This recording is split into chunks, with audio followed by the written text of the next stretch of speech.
yeah, people will be like, calm down, Don, calm down. Hey, this is my passion, all right? I love voicing my opinion. Okay, and it's been a while since I've like gotten up on the podium and said anything about anything really that controversial. Nowadays, everyone's on the fucking, truth bandwagon. So it's, I can't get the limelight anymore. Okay, but one thing I will touch upon, which I touched upon back in the day, and to be honest with you, I think it's very controversial. Very controversial. What I discovered, what I found out, and even with my wild past, it was pretty much contrary to what I even believed, even in the best of moments of trying to sugarcoat my past, sugarcoat my life. Okay, but let me just explain to you some things. Okay, and these things have come to fruition. Colorado is just an example of that. Okay, all right. First of all, let me explain something to you.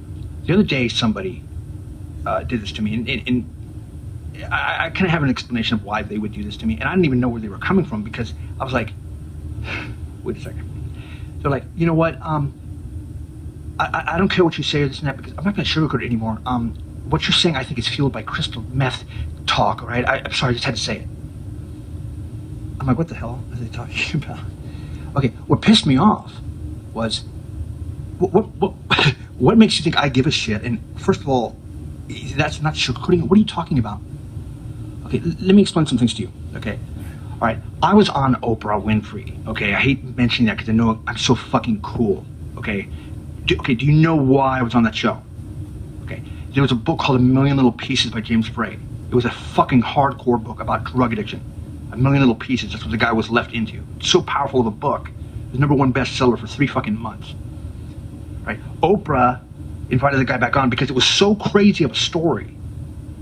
People thought it was fake, and she tried to punch holes in it. We'll discuss that later.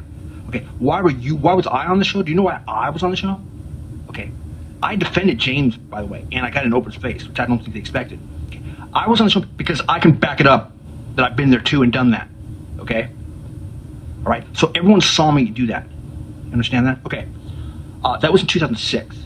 Okay, a month later, I get a job, a high security profile job at the private jet center. Okay, FBI background check. It says they know that about me. Okay, oh my God, dude, you shouldn't have said that about yourself. Listen. That's what I'm trying to squash. Okay, and what's upsetting to me is you don't have to subscribe to Don's ideas. You're gonna see him come to fruition anyways. Okay, what is so amazing to me is you guys still think that, and why are you in my face about it? Okay, first of all, like there's so many statistics people don't know. Okay, one thing I think is hilarious from a personal observation is these people are hypocrites. Okay, and who are you talking about? Okay, first of all, I'm hardcore AA guy when I got clean from Vicodin. That was the one drug I could not kick. Okay, that's a illegal drug, by the way. Okay, I did not get them from prescriptions from my grandmother or fake scripts. I was taking over 100 a day. That's impossible. Okay, again, I was on the show and they can back up my shit. Oprah doesn't deny that. She tore that guy's book apart. You would die at that many a day. Okay, again, I'm just telling you that's what the truth is. Okay? There was $3 a pop. I had a $300 a day habit. I had a great job. Right? I know where they came from. They did not come from the pharmacies. I know how all those drugs got on the streets. I could buy 10,000 Oxycontins whenever I wanted to. But if I have a broken leg, I can't get $5 from my doctor. And you all know what I'm talking about. So it's just you. No, the doctors rarely prescribe shit. Rarely. Okay? So where do all these drugs come from on the street? Okay. See, I know some shit that you don't know, okay? If you're on drugs, you're on drugs. It's funny you say that because one of the statistics you don't know is, do you realize that statistically, people who have drug addictions tend to be the highest IQ people in the country? What does that mean? In fact, it's so prevalent amongst high IQ people that with a high IQ, you're pretty much guaranteed to, at some point, have an addiction problem, usually to drugs. Okay? So you may be right. You may be right. I may be fucking stupid, blah, blah, blah. Other people may be stupid, blah, blah, blah. But did you know that basically if you have a drug addiction, it probably means you have a high IQ? That's not what the statistics said. Well, I can twist it around just like you guys do. Okay, not to rain on your parade, but yeah, I remember with the funeral, it was so sweet when she sang, "In the arms of the angel." Yeah, we all laugh at that. Because you guys don't even know what that song's about. That song's about her doing heroin. Okay, it's not about your grandmother passing on to the other side and being an angel. In the arms of the angel. Okay? The whole song's about her being in a hotel room shooting up heroin. And you all took it and ran with it like, oh my God, it's so sweet. Oh, if you knew the truth about the song, you probably wouldn't be singing it at a funeral because you shoot down people all the time who are either going through addiction or trying to make themselves better. Then you go out and you buy an Eminem album where he's talking about how he's all wasted and fucked up all the time. He gets to be a millionaire for it. But when your relatives, your best friends, or your loved ones go through that, you hide the purse, right? You perpetuate that myth. What? Because he stole $1 once, right? Now he's clean. And what do? You perpetuate this problem of like, oh, we can disenfranchise him. We can disvalue everything this person says because they're on drugs. And what you're going to start finding out is, there seems to be a bizarre correlation with the people who are on drugs. It's almost like they were on drugs for a reason. It almost like blocked their minds from other negative things coming in. I'm not saying drugs are good. I'm not. Okay, but what I am saying is, drugs expand consciousness? Yeah. It's almost as if they were guided to be on drugs. That's a bold statement. I know it is. I know it is. In fact, you'll find out, wow, and not just that, it was certain individuals.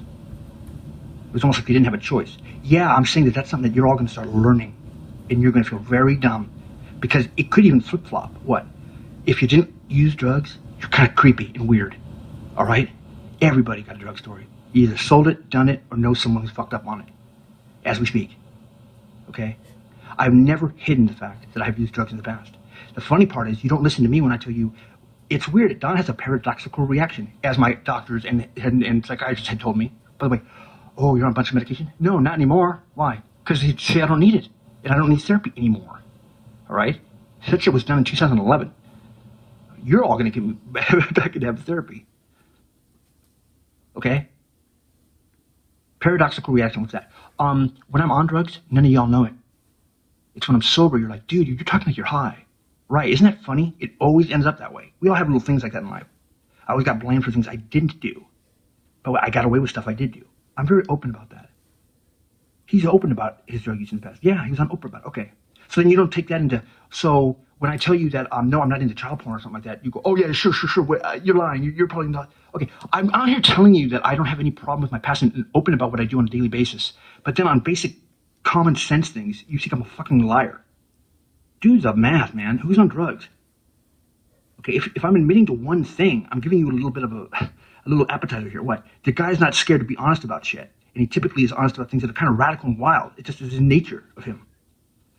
All right, so it kind of upsets me because, yes, in a sense, I expect some payback for being so honest. And one of them is, quit telling me I'm fucking lying. Okay? I wouldn't be standing here and being so adamant about something.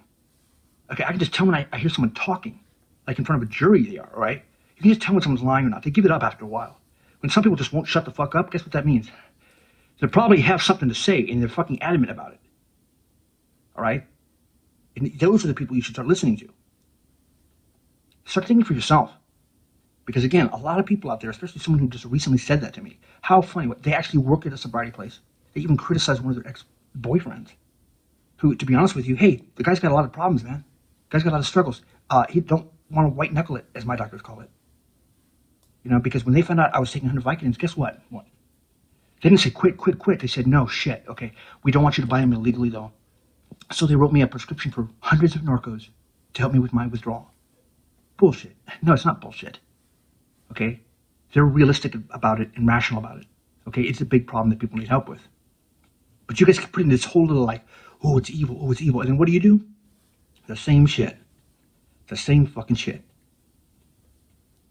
That's the worst part. And so I don't want to go to any more NA meetings or AA meetings where someone goes, by the way, I'm so glad I'm sober now. God, it was, the best time with my friends. We did this and that. Don't lie. Don't lie. You did not do heroin. You did not do all these drugs.